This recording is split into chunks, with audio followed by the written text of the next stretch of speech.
The irony of filming this on one of the fucking hottest days in the world has not been lost on me.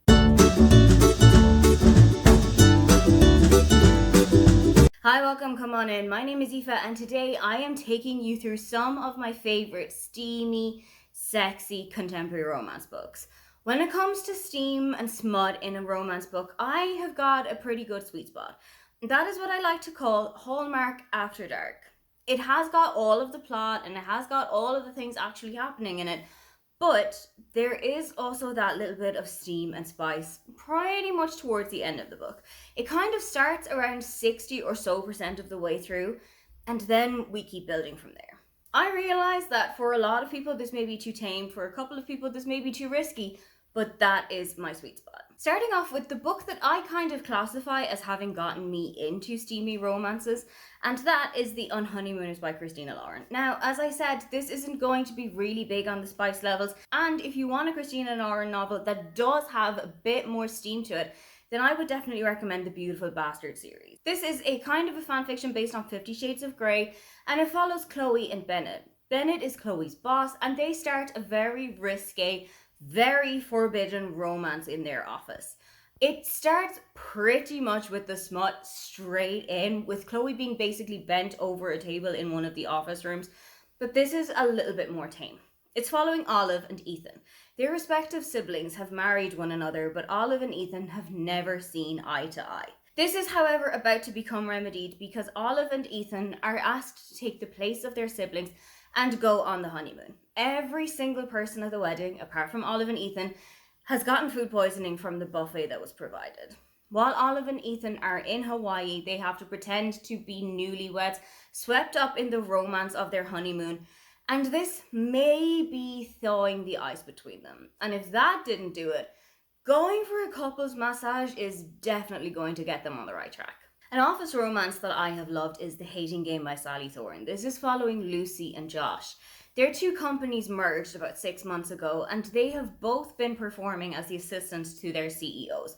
However, there is now going to become a kind of an umbrella position to happen over that, and both of them are the ideal candidates for the job. It is, however, only one position, so they have to fight it out against one another.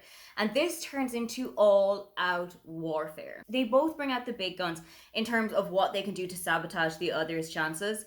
And Lucy and Josh have this chemistry that has been running through the entire novel. It all kind of kicks off when they are trapped in a lift together coming home from work one day, and that is one of the earliest spicy scenes that I could remember reading. I also really enjoyed the adaptation of this, which stars Lucy Hale, and I had a really great time reading this and then going straight into the movie. I also really enjoyed The Kiss Quotient by Helen Huang. This is kind of like if Pygmalion and Pretty Woman had a baby together. It's about Stella, who has never been on a date before, and she is also on the autism spectrum, so she's not even entirely sure how she should act when she's on a date. What she decides to do is enlist the help of Michael. Michael is an escort, and he has known his way around a woman once or twice. So Stella is pretty sure that he is the perfect person who is going to show her how to be the perfect partner, inside the bedroom and out of it. Stella starts to realize that she is looking forward to their practical experiments a little bit more than she is to the theory. I have really enjoyed this series. I also really enjoyed the romance in the second book, The Bride Test, but I will let you know before you go into it that if you're going into The Heart Principle, the third book in this series, and you're expecting a light and fluffy romance, that's not exactly the road that you're going to be taking here. While there is a romance in there, the book is more so about the father of one of the main characters who has fallen ill throughout the book and them having to care for their elderly father. It is such a heart-wrenching book, but I did really enjoy it as a finish out to the series. Speaking about escorts, I really loved The Roommate by Rosie Danan. If you're going to read a book about a woman whose roommate is a porn star, there's obviously going to be explicit content in here. And I thought that this one was written so well. I, for a long time, used to go back to the specific chapter in this book if I needed something that was just going to lift me out of a reading slump, but I haven't actually read the entire book cover to cover in quite some time. I really enjoyed the chemistry between Clara and Josh. I really enjoyed seeing them grasp for female empowerment and really drag Clara out of her comfort zone and out of her shell.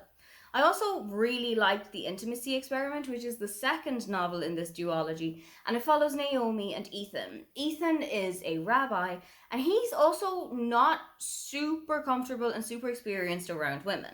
So Naomi takes it to kind of open his eyes and open his world a little bit, and to show him what it is that he's been missing out on. Now, overall, I am not a Tessa Bailey fan. I do not enjoy the dirty talk that she has gotten in her books. There was one instance where I was listening to, I think it was Love Her or Loathe Her, and the main character said baby girl about 20 times in the space of 9 seconds. And that is when I knew that this wasn't an author for me. But I heard so many great things about It Happened One Summer that I just had to give it a try. And this one has turned out to be a winner for me. It is about Piper and Brendan. Piper is basically living a life of luxury in Los Angeles until she is arrested one night having broken into a party and basically trashed the entire hotel room. Her family sends her to her father's home place in Washington. This is where she's basically going to atone for her sins and clean up her act a little bit before she can head back to Hollywood. While Piper is there, she starts up a friendship and a relationship with Brendan, who is a fisherman living in the area, and she starts to really get to know him a lot better and to really experience how it is that he lives his daily life. Their worlds are complete opposites from one another. Piper lives in the lap of luxury she has never wanted for anything in her life, whereas Brendan has had to work and save and scrimp for everything that he has ever gotten. But I really loved the chemistry between the two of them. There is one specific scene when Piper and Brendan are out shopping that still plays in my head to this day. I absolutely love a Talia Hibbert book, but I would say that the spice level in her books is on a curve. If you want to kind of ease yourself in and start on a lower level, then I would recommend the Brown Sister trilogy. This is following Chloe, Danny, and Eve, three sisters who all have such independent personalities and independent perspectives that reading this series, you can tell that they are sisters, but you can also tell that they are completely different people. I would also say that the spice level kind of goes up a gear with every book that you go through in this series. Chloe's book starts out great. It's got really great chemistry between her and Red, but it also has a masturbation scene in here that I feel was the first time I'd ever read something like that. I really, really love the chemistry between Danny and Zaf. I think they are one of my favorite book couples ever. But I would say that the spiciest one of this series is actor age Eve Brown. Eve has a purple, sparkly dildo that she has named Mulnure, and it features quite prominently in a couple of chapters in the book. But if you want something from Talia that's a little bit steamier, then I would recommend the Midnight Heat collection. The only book that I have read out of this so far is the third one. It was previously known as Sweet on the Greek, but you will now find it under the name of The Fake Fiancé Fiasco.